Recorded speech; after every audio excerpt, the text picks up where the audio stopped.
মন্দিরের সঙ্গে লড়াই চলছে, প্রতিবারই মন্দির এক পাশ। কোন ঠাকুরের নাম বলছিস? এটা কি মন্ত্র? কি মন্ত্র এটা? বজরংবলী?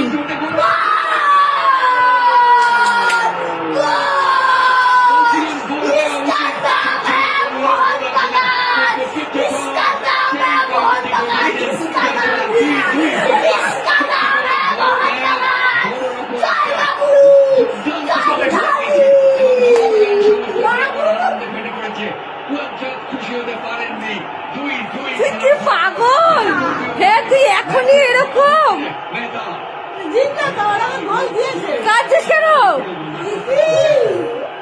তুই এখনই এরকম, তুই বড় হলে কি করবি? ভাবা যায়?